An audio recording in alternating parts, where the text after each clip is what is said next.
Bonjour et bienvenue dans cette petite vidéo où je vais vous expliquer comment imprimer le logo de la chaîne de Monsieur Bidouille sur un IBM 1130 qui est un ordinateur de 1965.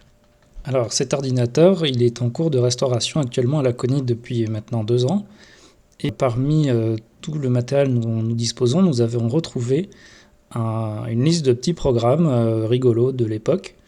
Ça a donné l'idée de faire ce petit logo de Monsieur Bidouille sur l'ordinateur. Donc déjà, j'ai dû étudier le programme qui avait été récupéré grâce à un lecteur de cartes perforées qu'on a également remis en route. Pour créer le logo de Monsieur Bidouille, il faut constituer un programme. Donc un programme comprend deux parties. On a d'un côté le programme lui-même, proprement dit avec les instructions de l'ordinateur, et de l'autre les données. Donc nos données, ça va être une série de textes qu'on va afficher qui va former le logo en ASCII-art. Donc on parle d'ASCII, mais en fait l'ASCII a été, donc, qui est une forme de codage des caractères, a été inventé après le lancement de l'IBM 1130. Donc l'IBM 1130 n'utilisait pas d'ASCII, il utilisait une série de codages propriétaires inventés par IBM. Et il y en avait même plusieurs, parce que ce n'était pas standardisé à l'époque, on avait tout plein de formats différents. Donc sur ce tableau, vous voyez qu'on a au moins 4 codages différents pour faire les mêmes lettres. Donc là, par exemple, on a un A, il peut être codé de moins 3 ou 4 façons différentes. Mais ici, on va utiliser le codage qui s'appelle en jaune Console Printer Exe. Donc on va d'abord faire notre logo à la main sur un petit éditeur sur l'ordinateur. On peut même faire des petites choses sympas puisque l'IBM 1130 est capable d'afficher en 2 couleurs, donc en noir et en rouge. Et on va venir cacher dans le texte en ASCII-art des caractères qui normalement sont invisibles. Donc là c'est arbitraire, on va utiliser DC1 et DC2. Et ça va nous permettre d'indiquer quelle partie de l'image affichée en rouge. Grâce à un petit script maison, on va pouvoir constituer un paquet de cartes. Donc ici, on peut le voir une fois qu'il est sous format virtuel sur l'ordinateur, avant de le réaliser pour de vrai. Alors, ce format qu'on a là, il est un peu arbitraire en fait, on charge ce qu'on veut. Dans l'ordinateur, les cartes, on fait les trous comme on veut.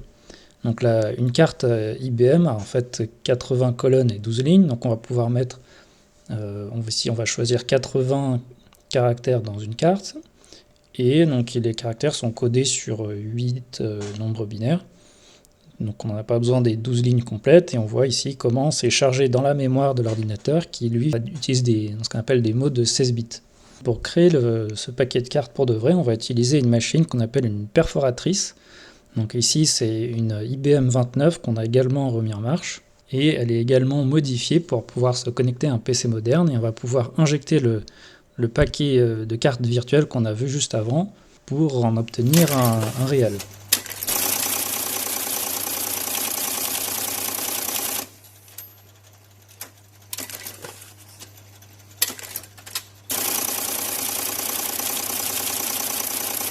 Et donc voilà le résultat.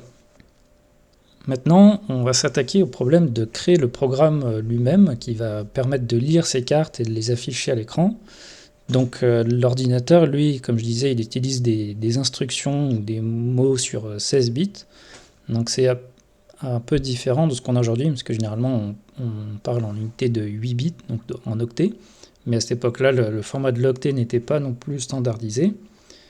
Et on va utiliser, donc ça va se programmer dans un langage qui s'appelle l'assembleur, qui est quasiment proche du langage machine. Donc en bas à gauche, on a l'exemple de l'instruction additionner, qui va se coder donc en hexadécimal en 80 XX, qui correspond à l'endroit dans la mémoire qui contient la valeur qu'on veut additionner.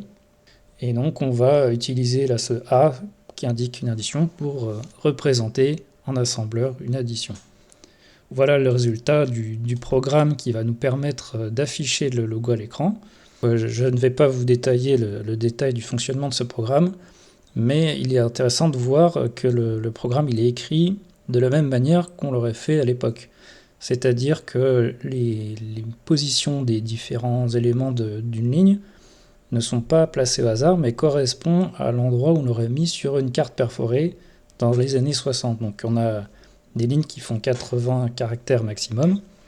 Et en fait, la partie blanche qu'on voit au début, donc c'est fait exprès ce décalage, c'est là que va venir se perforer en temps normal le résultat de l'assemblage, donc qui va transformer ce texte en nombre binaire que comprend l'ordinateur. Donc ici, on va utiliser un programme qui s'appelle un cross-assembleur, c'est-à-dire qu'il est capable d'assembler un programme pour l'IBM 1130, mais il fonctionne sur mon PC moderne. Et donc voilà le résultat, on a une suite de nombres hexadécimaux qui représentent le programme et qu'on va devoir charger en mémoire. Pour charger ce programme, on va tricher un peu et on va utiliser un système construit pour la restauration de cet ordinateur qui va nous permettre d'injecter un programme en utilisant l'interface qui était normalement utilisée pour le débogage. Donc c'est tous les boutons qu'on voit en façade. Normalement, ils étaient actionnés à la main, mais sauf que là, on est venu souder un boîtier par-dessus qui a d'un côté branché à l'ordinateur l'IBM 1130 et de l'autre l'ordinateur, le PC moderne. Et on va pouvoir actionner ces boutons à distance de façon automatique pour charger des programmes.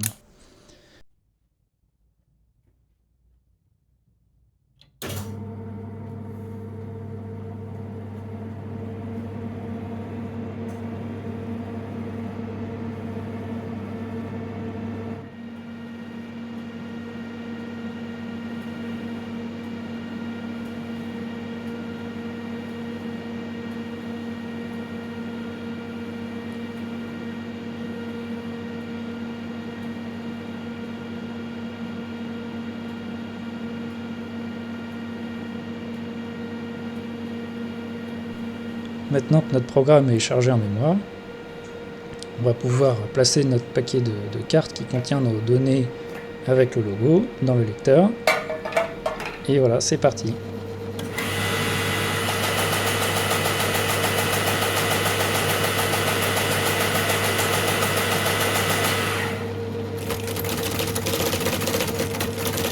Et voilà le résultat.